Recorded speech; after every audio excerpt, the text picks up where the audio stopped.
नमस्कार मेरे शेरनियों, उम्मीद करता हूं कि आप बेहतर होंगे। जितने भी लोग चैनल पर विजिट कर रहे हैं सब्सक्राइब करें। सभी को गुड मॉर्निंग, सुप्रभात, जय हिंद, वंदे मातरम। आज हम बात करेंगे एक ऐसे टॉपिक की जो कि चाहे यूपी टेट हो या सुपर टेट हो, इस टॉपिक से प्रश्न बनना तय है। ये टॉपिक है समाज निर्माण में लैंगिक मुद्दों की, यानी कि जेंडर इशू इन सोशल कंसंट्रैक्ट, यानी कि रूढ़िबद्ध धारणाओं के बारे में आज हम बात करेंगे। पहले इसे टॉपिक से समझेंगे, उसके बाद इससे जो बनने वाले प्रश्न हैं 4, 6, 10 उनको भी देखेंगे डियर। तो वीडियो शुरू करने से पहले मैं आप सभी को बता दूं, जितने भी लोग चैनल पर पहली बार विजिट कर रहे हैं चैनल को सब्सक्राइब करें, वीडियो को लाइक और शेयर करना ना भूलें। आइए शुरू करते हैं। लैंगिक मुद्दे। तो जो लैंगिक मुद्दे होते हैं ये लैंगिक असमानता का आधार स्त्री व पुरुष की जैविक बनावट ही नहीं बल्कि इन दोनों के बारे में प्रचलित जो रूढ़ छवियां हैं वह स्वीकृत सामाजिक मान्यताएं होती हैं। लड़के लड़कियों के पालन पोषण के क्रम में कई मान्यताएं उनके मन में बैठा दी जाती हैं। लड़का बाहर का और लड़की घर का कार्य करेगी। ये जो है प्रचलित जो समाज में मान्यताएं हैं। ऐसे आप बात करते हैं लिंग के आधार पर कार्यों का विभाजन, यानी कि हम लिंग के आधार पर भी श्रम का विभाजन कर देते हैं। जैसे कार्य के बंटवारों का वह तरीका जिसमें घर के अंदर के सारे काम कौन करेगी, स्त्री, औरतें, लड़कियां करेंगी। लेकिन ये हुआ इस तरह के विभाजन का परिणाम आगे चलकर ये हुआ कि औरतें जो हैं वो घर की चारदीवारी के अंदर सिमट कर रह गईं और बाहर का सार्वजनिक जीवन पुरुषों के कब्जे में आ गया। अगर बात करते हैं पूर्वाग्रह और रूढ़िबद्धता की, तो सामान्यतः पूर्वाग्रह और रूढ़िबद्धता के कारण लैंगिक भेदभाव दिखाई पड़ता है। जब किसी व्यक्ति, जाति, वर्ग या वस्तु के बारे में ऐसी धारणा बन जाती है जो वास्तविकता से परे हो, उन्हें रूढ़िबद्ध धारणाएं कहते हैं डियर। पूर्वाग्रह का संबंध पक्षपात से होता है। इसमें पूर्व के विचारों के आधार पर किसी से भेदभाव किया जाता है। अब बात करते हैं लैंगिक भेदभाव उत्पन्न करने वाले कुछ महत्वपूर्ण कारकों की। आर्थिक कारक है, स्त्रियों का निम्न स्तर है, धार्मिक कारक भी है, सांस्कृतिक भी है, मनोवैज्ञानिक भी है और लड़कियों का कम उम्र में विवाह हो जाना भी जो है ये लैंगिक भेदभाव को उत्पन्न करने वाले कारक हैं। अगर बात करें विभिन्न क्षेत्रों में लैंगिक भेदभाव, विद्यालय में भी होता है, जाति में भी होता है, आयु के अनुसार भी होता है। तो ये लैंगिक जो भेदभाव है ये हमारे समाज को कहीं ना कहीं कलुषित कर रहा है डियर। ऐसा नहीं है कि जो काम पुरुष कर सकते हैं वो काम लड़कियां नहीं कर सकती डियर। तो ये भेदभाव के जो अंतर है इसको बराबर करना है, समान लाना है। यही हमारा जेंडर बायोस रूल कहता है कि हमें किसी भी तरह से भेदभाव को प्रचलित नहीं होने देना है समाज में, जो कि एक बुराई है। प्यारे मित्रों, आइए बात करते हैं इसे संदर्भित कुछ प्रश्नों की। प्रश्नों के माध्यम से आप समझेंगे कि कैसे क्या करना है। तो आइए शुरू करते हैं। पहला प्रश्न कह रहा है कक्षा में रूढ़िबद्धता धारणा से बचने के लिए शिक्षक को क्या करना चाहिए। मान लीजिए आप एक एजुकेटर हैं, टीचर हैं, विद्यालय में पढ़ा रहे हैं क्लास में, तो रूढ़िबद्ध धारणा से बचने के लिए आपको क्या करना होगा। क्योंकि क्लास में लड़का लड़की सभी समान अनुपात में भी हो सकते हैं, कम ज़्यादा भी हो सकते हैं, रहेंगे जरूर। तो आप क्या करेंगे, आप लड़के और लड़कियों को एक साथ अपारंपरिक भूमिका में रखना चाहेंगे। आपके लिए सभी क्या हैं, बराबर होंगे डियर। तो बी ऑप्शन एकदम करेक्ट है। बात करते हैं अपने अगले प्रश्न की। जब एक शिक्षक यह समझता है कि स्वाभाविक रूप से लड़के जो है गणित में लड़कियों से अच्छे हैं, तो यह दर्शाता है कि अध्यापक क्या है। जब टीचर ही ये कह दे कि जो बालक हैं वो ज़्यादा अच्छे हैं लड़कियों से, तो ये क्या दर्शा रहा है, ये जेंडर पक्षपाती है डियर। वो टीचर जो है वो लड़कों के प्रति जो है जेंडर भूमिका निर्वाह कर रहा है, जो कि गलत है। जेंडर पक्षपाती हमें नहीं होना है। बात करते हैं अपने अगले प्रश्न की। एक अच्छी पाठ्य पुस्तक हमें बचाती है। तो जो एक अच्छी पाठ्य पुस्तक है आपको वो लैंगिक पूर्वाग्रह से बताएगी आपको डियर। ए ऑप्शन एकदम करेक्ट है। चलते हैं अपने अगले प्रश्न की ओर। छात्राओं के निजी संसार पर निम्न में से किसका प्रभाव पड़ता है। तो जो छात्राएं होती हैं उनके जो निजी संसार पर वो सामाजिक मान्यताओं का असर पड़ता है, परिवार में स्थान का भी असर पड़ता है, लैंगिक भेदभाव का तो पड़ता ही पड़ता है। इसलिए जो इसका सही ऑप्शन है वो है उपरोक्त सभी। बात करते हैं अपने अगले प्रश्न की। लड़कों व लड़कियों के विषय में निम्न कथन में से कौन सा सही है। सभी लड़कों को गणित व लड़कियों को गृह विज्ञान पढ़ाना चाहिए, तो बात गलत है डियर। लड़कों को घर के कार्यों में सहायता करनी चाहिए, हो सकता है।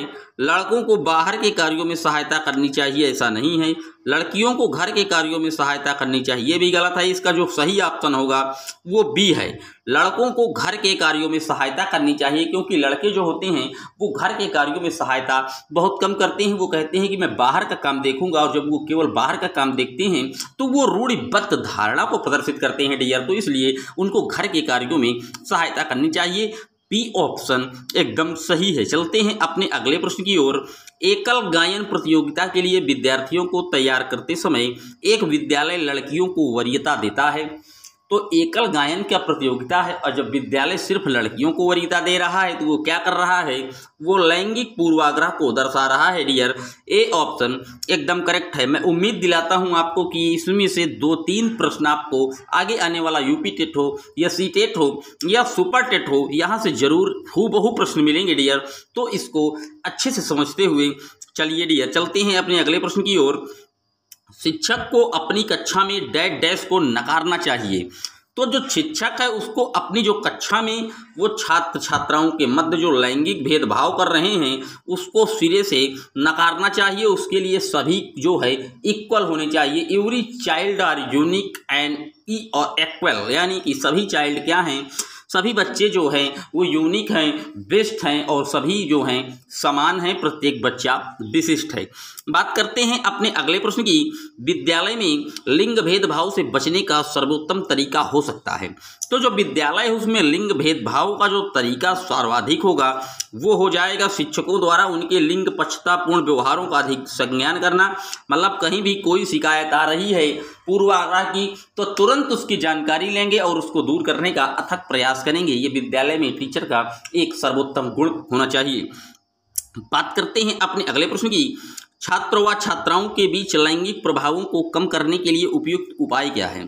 तो छात्राओं को छात्रों के समान शैक्षिक योग्यता की समानता देना, छात्राओं को छात्रों के समान अधिकार देना, छात्राओं को छात्रों के समान कार्य करने के अवसर देना। ये तीनों बातें ही सही हैं डियर, इसलिए जिसका सही ऑप्शन होगा वो डी होगा। बढ़ते हैं अपने अगले प्रश्न की ओर। एक सही शिक्षा कक्षा में लड़कों से शिक्षक कहते हैं कि लड़के बनो और लड़कियों जैसा व्यवहार मत करो। ये टिप्पणी क्या है, तो जब टीचर लड़कों से कह देता है कि लड़कियों जैसे मत शर्माओ, उसके जैसे व्यवहार मत करो, तो ये भेदभाव की रूढ़िबद्ध धारणा को प्रकट करता है डियर। तो इसका जो सही ऑप्शन होगा वो बी ऑप्शन होगा। नोट डाउन कर लीजिएगा। चलते हैं अपने अगले प्रश्न की ओर। निम्न में से कौन सा कारक लैंगिक भेदभाव उत्पन्न करता है।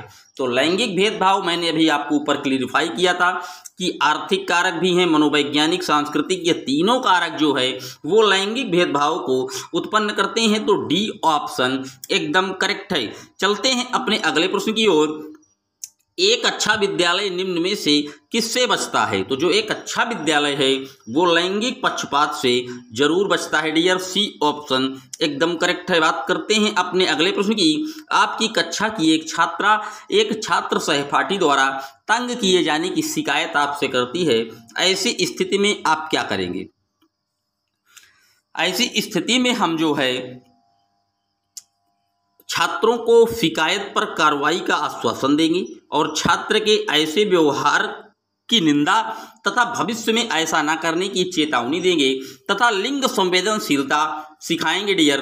तो सी ऑप्शन एकदम करेक्ट है। चलते हैं अपने अगले प्रश्न की ओर। लिंग है तो लिंग एक सामाजिक संरचना है डियर। लिंग का निर्धारण हम लोगों ने समाज में किया है, भगवान ने नहीं किया। इसको समाज में प्रचलित रूढ़िबद्ध धारणाओं ने कर दिया कि वो लड़का है, ये लड़की है। ये एक कैसी है, ये एक सामाजिक संरचना है। लेकिन जहां लिंग लिखा है अगर यही पूछ ले कि सेक्स क्या है तो सेक्स एक जैविक सत्ता है डियर। इसको भी आप याद रखिएगा। दोनों में हल्का अंतर है। लिंग पूछे क्या है तो सामाजिक संरचना है, सेक्स पूछे तो जैविक सत्ता मार दीजिएगा। चलते हैं अपने अगले प्रश्न की ओर। लिंग या जेंडर पक्षपात डैश डैश की ओर संकेत करता है। तो जो लिंग और जेंडर भूमिकाएं हैं ये सापेक्ष करता है। ये सांस्कृतिक जो है अभिवृत्तियों के कारण अपेक्षाओं पर आधारित लड़के और लड़कियों से भिन्न व्यवहार करने पर बल देता है, जो कि सरासर गलत और अन्यायपूर्ण है। चलते हैं अपने अगले और अंतिम प्रश्न की। पुरुष स्त्रियों की अपेक्षा ज्यादा बुद्धिमान होती हैं, ये कथन है। पुरुष स्त्रियों की अपेक्षा ज्यादा बुद्धिमान हो सकती हैं, ये बिल्कुल गलत है। ये लैंगिक पूर्वाग्रह को प्रदर्शित कर रहा है, क्योंकि जो बुद्धि का है वो बुद्धि का लिंग के साथ कोई लेना देना नहीं है डियर। ये थे आज के 25 धमाकेदार क्वेश्चन। आपको कैसे लगे मैं आपको फिर एक बार बता दूं कि इस टॉपिक से आपको 2-3 नंबर जरूर मिलेंगे। हूबहू यही प्रश्न आपको एग्जाम में मिलेंगे डियर, इतना वादा है मेरा, याद रखिएगा। वीडियो को सब्सक्राइब करें, शेयर करें, लाइक करें, चैनल को ज़्यादा से ज़्यादा वीडियो को शेयर करें, ताकि हम जल्द ही आपसे लाइव क्लास में रूबरू हो सकें। तो दोस्त आज बस इतना ही, मिलेंगे जल्द ही आपसे एक और वीडियो में। तब तक के लिए जय हिंद, जय Bharat. Thanks for watching my video.